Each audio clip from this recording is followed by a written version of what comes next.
Breaking news, we are learning that the top Democrat in the Senate's Russia investigation tried to gain access to the author of the discredited Trump dossier, former British spy Chris Steele, through a lobbyist representing a Russian oligarch. You can't make this up. Fox News obtaining shocking new text messages between Senator Mark Warner and lobbyist Adam Waldman. In March of last year, Warner texted, quote, "We have so much to discuss. You need to be careful, but we can help our country." Waldman, whose firm has ties to Hillary Clinton as well as the Russian oligarch, texted back to Warner, "I'm in." A week later, Warner texted about meeting with Steele, quote, "We want to do this right, private in London, don't want to send letter yet, because if we can't get agreement, we would rather not have a paper trail."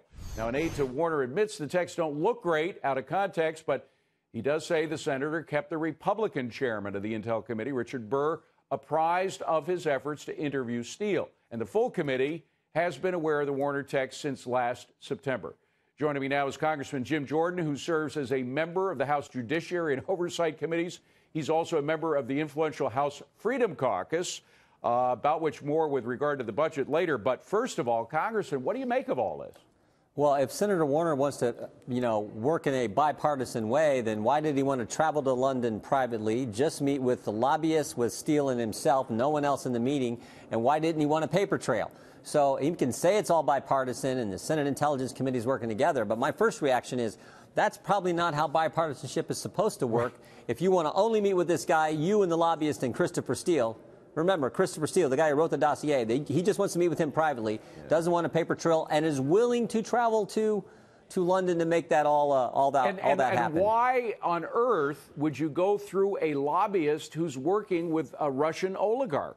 I mean, this isn't he supposedly was going to get information connecting Donald Trump to the Russians, and he does it by contacting a lobbyist who's working for the Russians. It boggles the mind. Yeah, the irony is not lost, right? So again, I think it raises all kinds of concerns. It's why we have an investigation. And frankly, and I don't like second special counsels, but it's why we need a second special counsel. And we've called for it months ago to look into the Uranium One issue, to this issue, to how the Clinton invests. You have to have it. Unfortunately, it needs to happen as soon as possible, I think.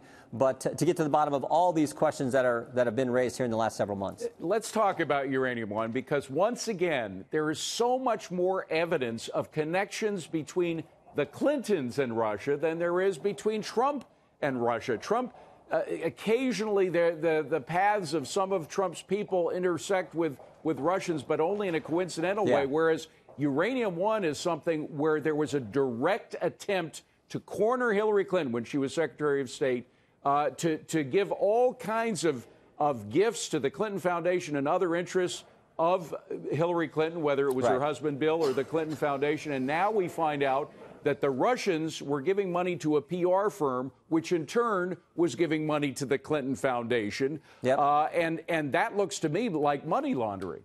Yeah, again, there's a story every day breaking about what the Clintons were involved with, and it's why we need to look at all these issues. We actually talked with the whistleblower a couple days ago and heard some of this from him directly. So we'll see how this all shakes out, but it's just one more issue that I think warrants the naming of a second special counsel to look into everything that we have learned, again, as I said, in the last several months. Are you now working with senators, in particular Lindsey and Graham and Senator Grassley, who put together this criminal referral that mentions that Sid Blumenthal, of all people, who worked for the Clinton Foundation or worked for the Clintons for years, for decades, that he might have been putting stuff into the Trump dossier?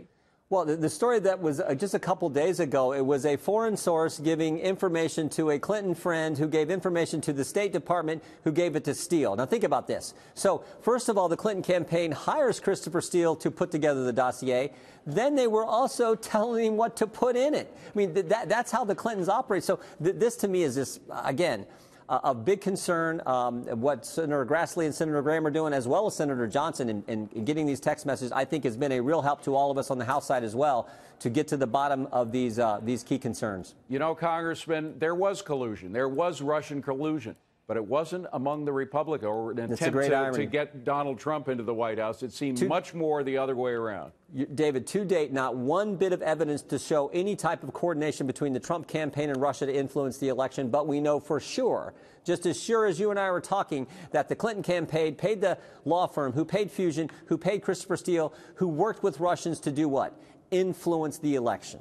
That we know for certain. And now we hear more and more things about the Uranium One deal, about this relationship with maybe Sid Blumenthal and Cody Shearer, and then more and more entangled it becomes. But again, all working with Russians to impact the election. Congressman, they're giving me a rap, but I just got to ask, is it, again, why isn't Mr. Mueller looking into this? His purview is supposed to be looking at Russia influence in the election campaign. There certainly was on the other side, on the side of Russians working with members of the Clinton Foundation and the Clinton campaign. I mean, why isn't he looking at that? Or could he be, and maybe we don't know about it? It could be that. He could be looking at, we don't know what exactly he's doing in his investigation. What I do think needs to happen is, as I said before, a second special counsel needs to be named. I think Mueller is inherently compromised on some of this stuff, specifically the Uranium One issue, because he was FBI director when that decision was approved by CFIUS, that committee. So I think he's inherently compromised. Mr. Sessions has recused himself. I see no other remedy but a second special counsel.